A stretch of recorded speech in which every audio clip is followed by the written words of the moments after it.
Nos interesa saber un poco de dónde vienes, dónde vives, qué haces, qué te gusta hacer y bueno, y obviamente llegar a lo profesional de qué es lo que haces actualmente. Well, I'll start at the beginning.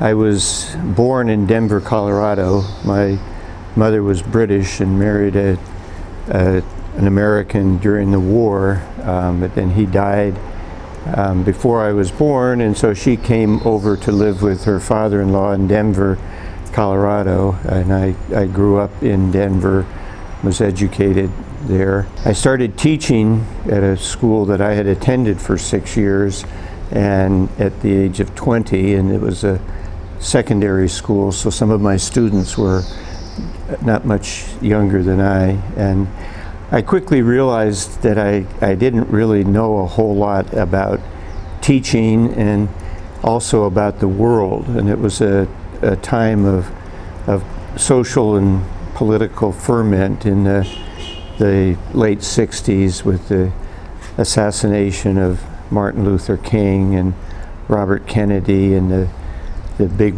demonstrations against the war. And so my students would ask a lot of questions of me, and I didn't have sufficient answers, so I began to look into some of the realities of the civil rights movement and the Vietnam War, how the U.S. got involved, and through that I became very interested in helping to participate in social movements, and I did that for 20 plus years.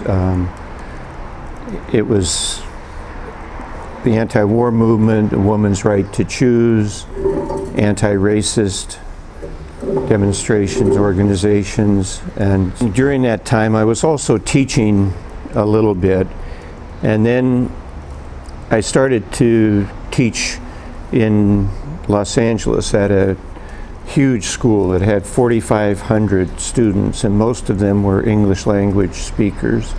And so I prepared myself to become an ESL teacher and taught in this high school.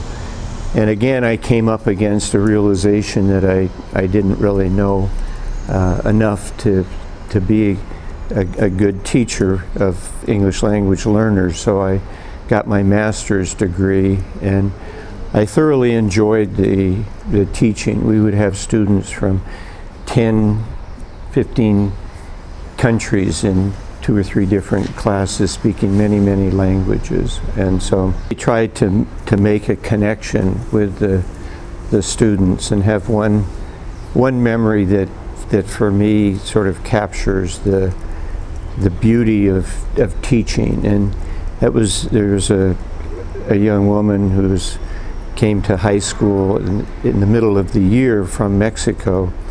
She was very lonely and very shy, and I made an effort to try to integrate her into the class and make her feel at home. And then at the end of the year, she came up to me with a coin, and she showed it to me, and then she took the coin and broke it into 2 pieces, and it had been her grandfather had carved out a very intricate design.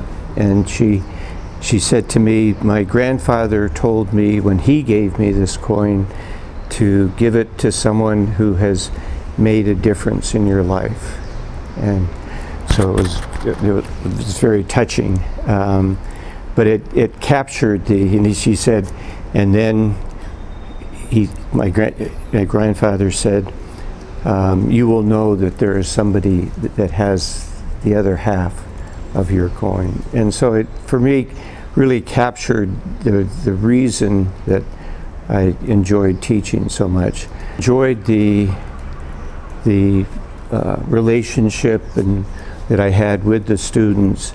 I felt that I could do more to help English language learners if I went and taught teachers. And so this teaching was taking place in Los Angeles, and I moved then to the University of New Mexico, where I got my my doctorate degree.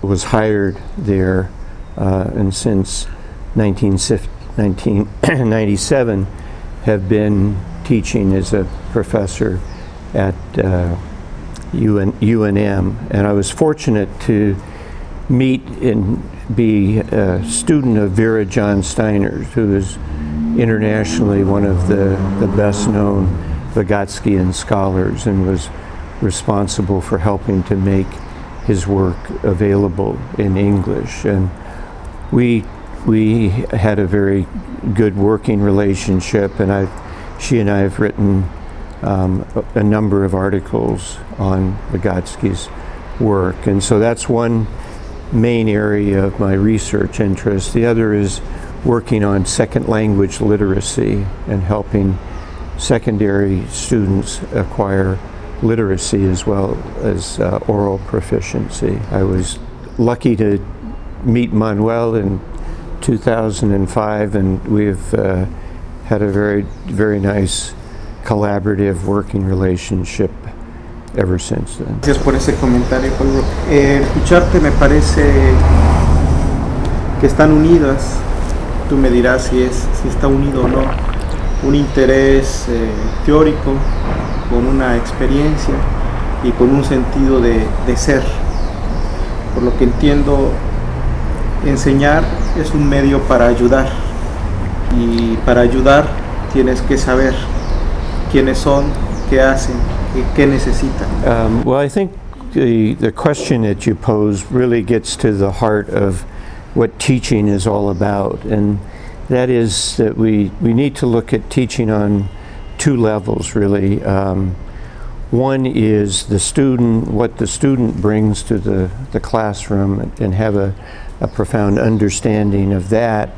And then also to look at the content material, the concepts that we're trying to convey, and what are the best ways to try to convey those concepts. And I've found that the work of Vygotsky has helped on both levels in having an analysis of child development from the very beginning.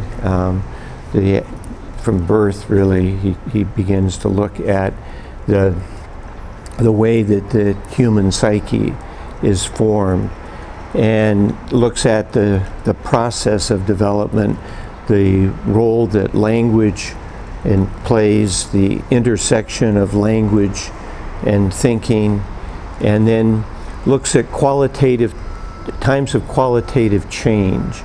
He puts them at the year of around 1, and then another at year 2 and 3, another when children go to school, and another in adolescence.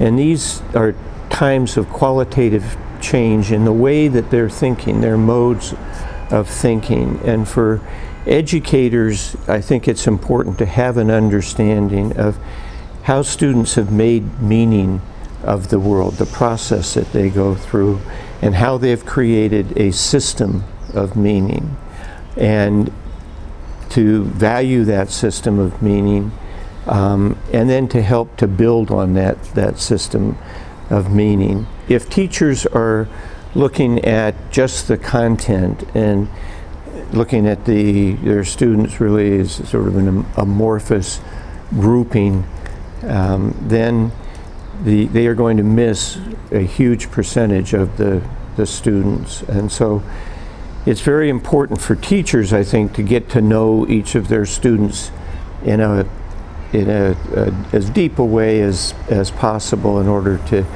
then go to where that student is and help to build from there. Some of the people in sociocultural theory use the concept of scaffolding. You need to take the content material and then help to mediate their learning by constructing a scaffold around the concept.